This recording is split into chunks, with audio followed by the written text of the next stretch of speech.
This video is a compilation of the major overhauls I had to do to my 2019 Boom Vader to get it to a place that I would consider it dependable, including upgrading the mounts and the mount bolts. The segments you are about to see may not seem very fluid, because, well, frankly, they were edited months apart as the bike required attention to those specific areas. With that being said, please understand that the fixes may not apply to you, or you may prefer to do it a different way, and there's nothing wrong with that. I just want you to see this video as more of an informative true story as opposed to some shoddily thrown together definitive guide. With that being said, enjoy the video! In the previous video, I talked about the stock clutch cable breaking on me. I ended up replacing it with a new one only to have it also get incredibly hard to pull. In fact, it got so hard to pull my sister couldn't even shift on the bike. So I googled it up and down and was recommended to lube the cable. I hit up the local AutoZone, grabbed a can of chain lube, removed the cable from the bike, and using a plastic Ziploc bag, worked in the lubrication until it came out the bottom of the cable. And holy cow, it was a night and day difference. I went from honestly struggling to shift with my whole hand on the lever to being able to easily shift with one finger. Oh my gosh, like it works. It's just so nice, and it actually like shifts. I'm convinced if I had lubricated the stock cable, it would never have broken to begin with. By the way, there are cable lubricating tools just for this purpose, but a plastic bag worked for me.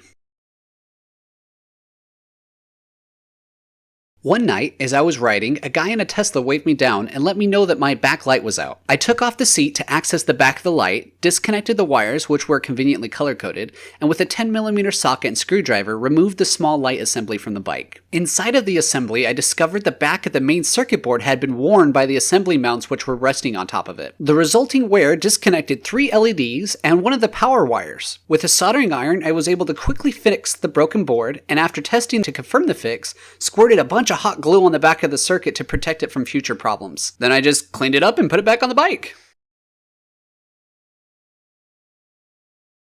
If you can see right there, the engine mount broke again. It's not the bolt that broke, it's the actual bike. Now you can see that it's just little tack welds.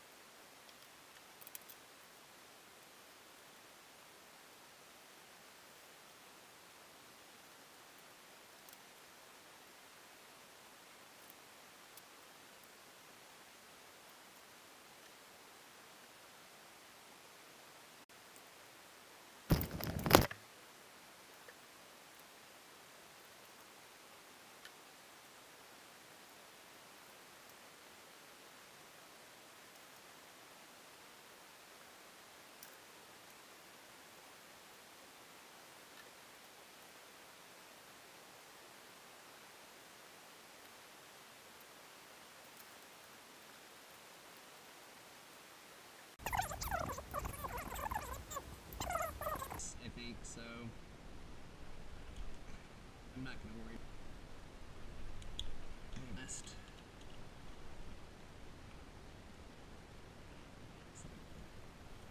She was grounded there.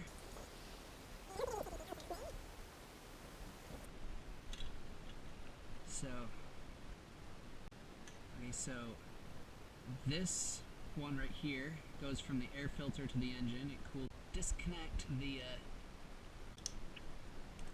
transmission and the starter ground are connected right here. Come on. What happened to Lefty Lucy? Come on, baby. Holy frick.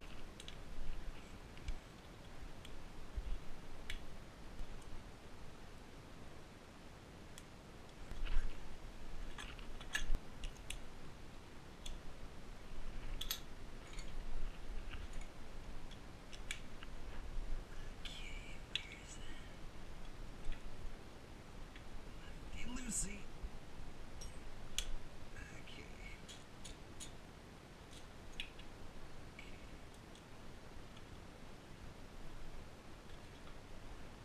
So this guy came through this little hole right here.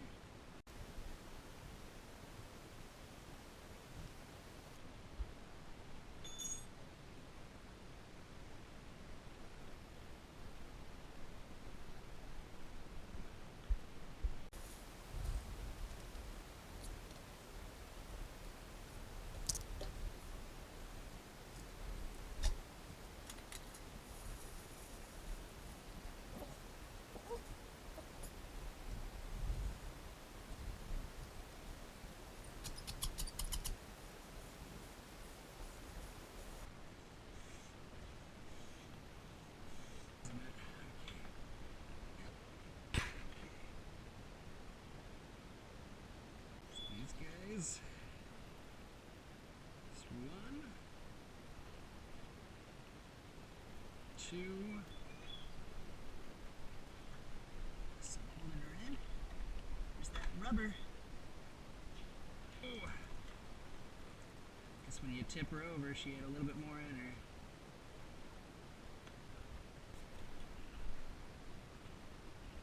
Okay, I'm just gonna.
These are long engine bolts.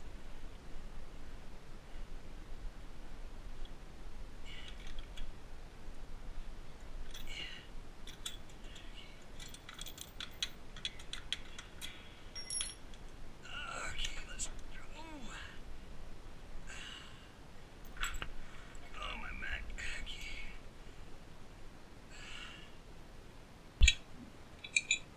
These are the stock bolts. These are legitimately the stock bolts. And look how loose they are.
Okay, so let's take a look at this.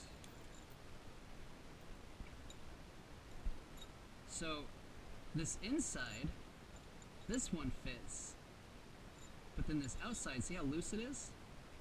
So all of that weight was going right here, and it was, you know, I'm sure that that's part of this right here. Yeah, couldn't believe it. This right here, with the, all I have to do is grind this down right here, and and then we can put a bigger bolt in. It should be fine.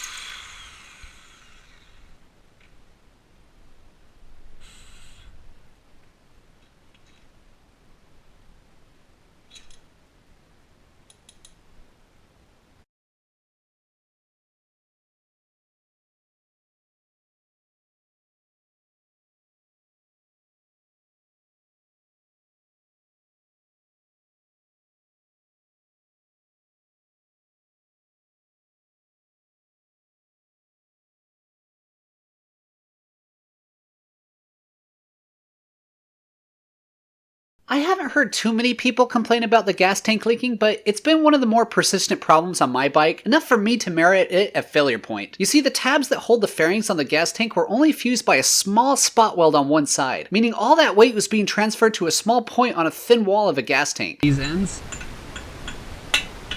Both sides eventually tore on my bike. I tried JB welding the tabs back on, but that turned out to be a very temporary solution. You see, the gas would eventually break down the JB weld, turning it from a hard bond into kind of a rubbery connection that would eventually give way to leaks again. I did find a permanent solution though. After visiting the O'Reillys, I was recommended using JB tank weld. Now, it didn't boast the same adhesion strength as the traditional formula, so I wasn't very confident about it at first, but after actually applying it, I quickly realized that what minimum difference it might have lacked was more than made up for in its structural application. Being an epoxy putty, unlike the traditional JB weld, it actually offered structural support and a whole lot more surface adhesion. And after it dried, you could feel the strength that it offered. It's not something I could really explain very well, it's just something you'd have to feel. It felt solid. Like, stronger than the base material solid. 4 months later, it broke again. Indeed, the tank weld felt a lot stronger than the regular JB, but even it gave way over time. If I could do it all over again when the bike was brand new and before I'd even put a drop of gas in her, I would have braze welded the tabs on or used a torch and some plumbing solder. Anyways, after much deliberation and just being fed up with how many times I had to take the fairings on and off, I decided to remove the fairings permanently. And what this did is it meant that there would be no stress at all on the tabs. It meant if I ever did have a leak, I'd be able to see it. It meant that if I had a problem with the carburetor, it'd be easier to access. It just made things a lot easier. Yeah, so all I did is remove the fairings, glob a bunch of tank weld onto the tabs, or where the tabs were, right? Just made sure that those holes were completely covered, smoothed them off, painted it over so that it looked like a nice clean tank. Now, because the tank was sheet metal stamped, it really looked ugly, so I had to make a cover for it. And what I did for that is I made a 3D model of the tank, then I made a 3D model of the cover that I wanted to put on it, making areas for Velcro and stuff, of course.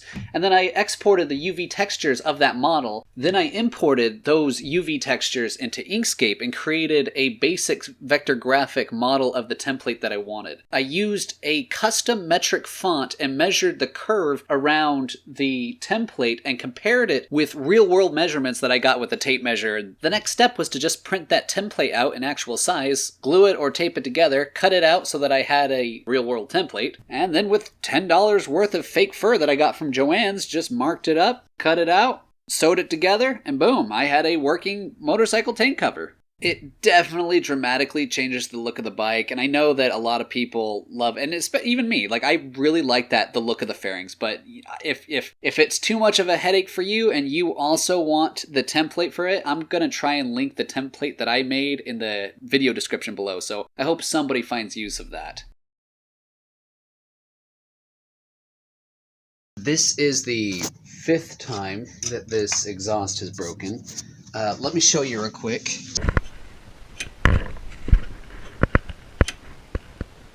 Broke right off there. You can see that it busted off again, but in a different place. So this broke from here to here. And you can see right there that the exhaust has been rubbing up against the frame pretty bad. You can also see the oil bolt has been rubbing up against it. So what you get is this. You always get... It's always going to vibrate, and it's always going to break. It's a really bad design. I know that the newer bikes they've kind of fixed that problem, but I have a 2019.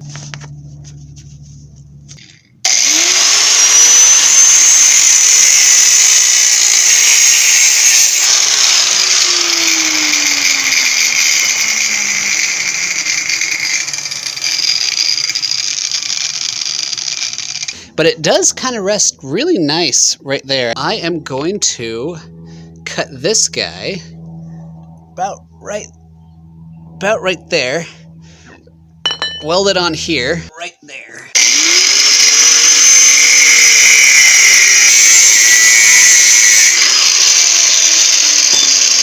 So here's the piece I just cut. I'm gonna weld it right here. I'm going to weld that to that. Here it is from the back. So I'm gonna weld, this is where the tab broke off, and I'm gonna weld this directly to that, just flush with it. So that this guy just sticks straight out right here. So I bought this piece of flexible exhaust. It's an inch thick. If we look at my current setup here now that this is moved forward, there's clearance now, plenty of clearance for the oil. Nothing is banging up against this, and I'm going to take. Wow, I know I'm so great at filming, aren't I?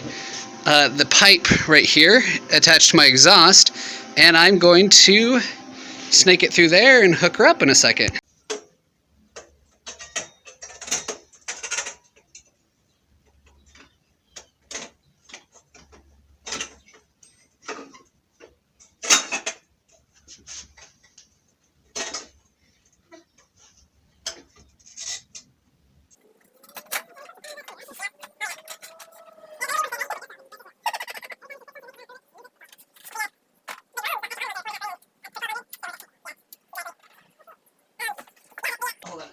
Second.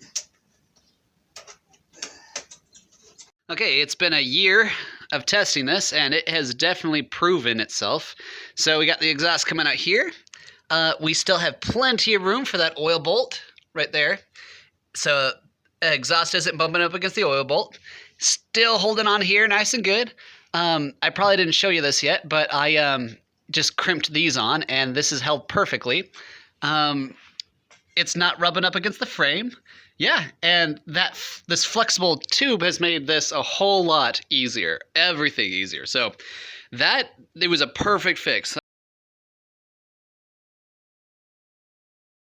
Just a few final thoughts. In review of the anti-theft alarm that you can optionally get and install to the connector under the seat, don't forget to take your bike out of gear before you try starting it with the remote. Also, in my opinion, the alarm, though fun at first, quickly becomes novel and then annoying. I'm sure if I'd actually caught a thief with it, I'd be praising it. However, the only thing I caught with it was my nieces and nephews playing with the remote after they learned they could set it off to scare adults.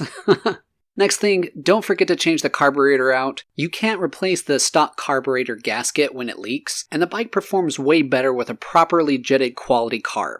And last but not least, stay safe on the road.